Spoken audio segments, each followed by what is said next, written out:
It's time to see how much I spent in November for my no spend month.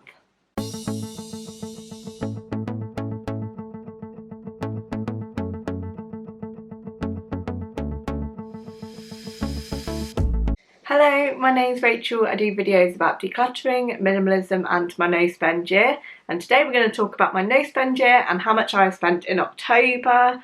As you know, I track all my spend. I keep all my receipts as soon as I have spent something and I put them in my Go Girl budget tracker. I need to get myself ordered another one actually, because we are nearing the end of the year, so it's going to be helpful for me to keep track next year.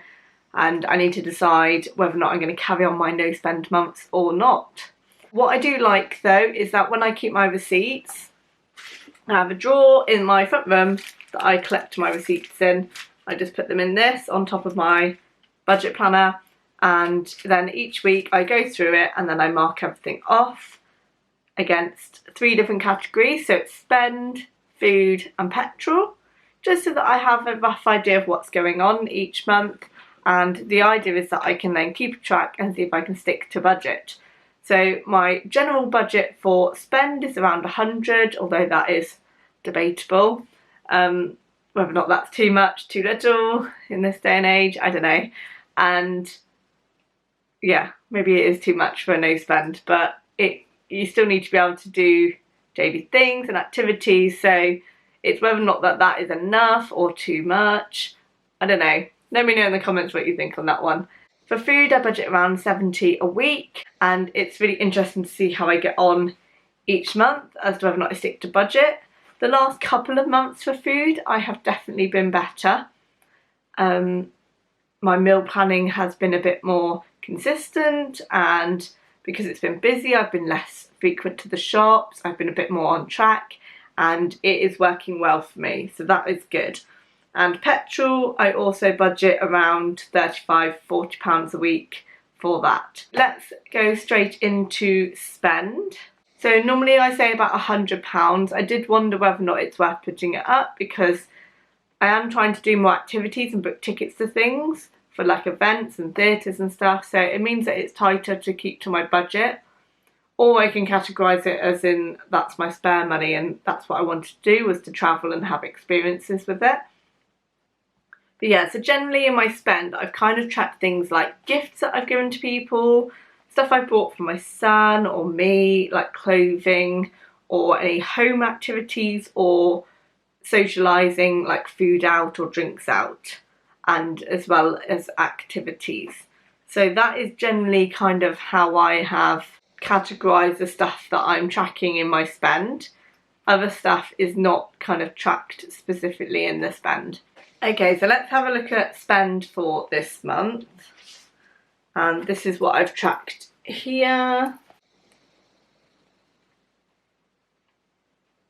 And then here is where I track food, and here is petrol.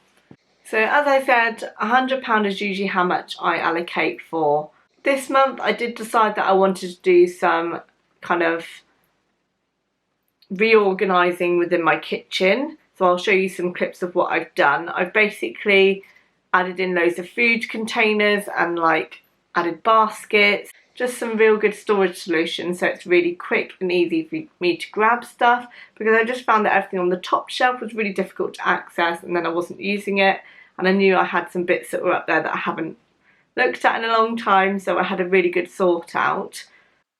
As you can see, there's a range of baskets and glass containers in there, and also a Lazy Susan for my herbs and spices, and a basket at the top. I already had these glass drawers, but these are fantastic. They're from IKEA as well. And I also reduced down my mugs and wine glass and glass collection to make some more room.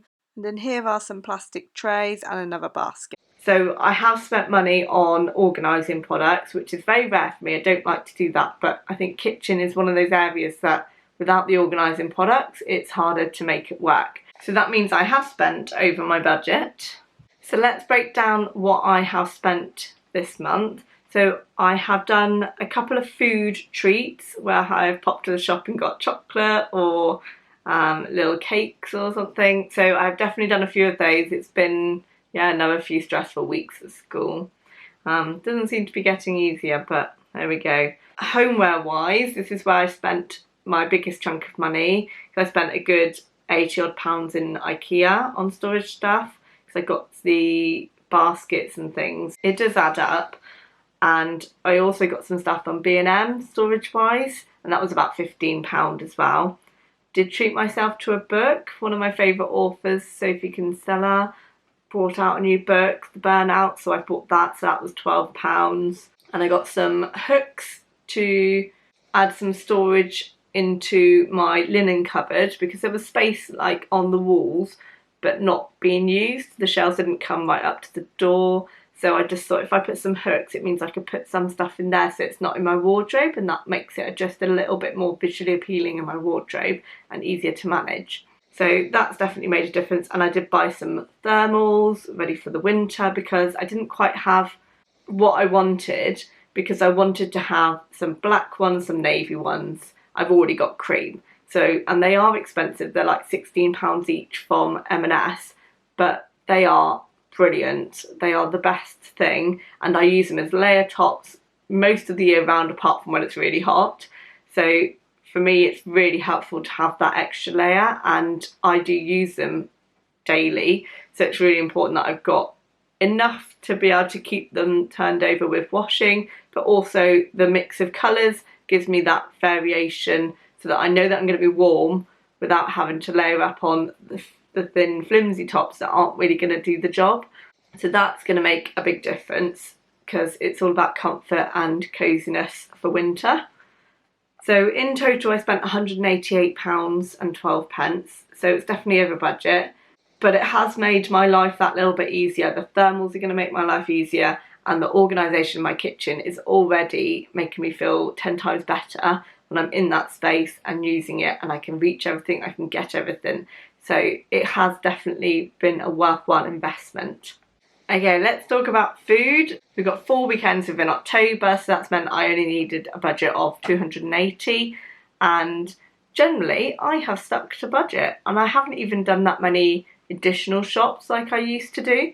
So I'm generally spending around £60–65 a week. I'm under budget of £275.18, so I am spot on my budget. That's including gluten-free, that's eating healthier, having a variety of different meals, and meal planning and writing a shopping list and using things up has made a huge difference. So I'm regularly going through and trying to meal plan from what I've got, then I only add in extras that I need, and then I'm really sticking to budget, and it's definitely having a huge impact. I'm very, very pleased with that because it has been a struggle to get back on track with this, and that is from shopping at Tesco, and that is from doing the meal planning, having a list and sticking to it, not deviating. I only deviate slightly if there's offers on, so sometimes there's weeks where there's a 3 for 2 offer, so I might get a couple of extra of an item, but that means that the following couple of weeks I haven't bought it because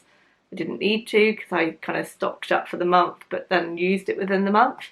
So it just means that I am getting the offers as and when they appear. So I'm only on offers of products that I would use and I know that I would like.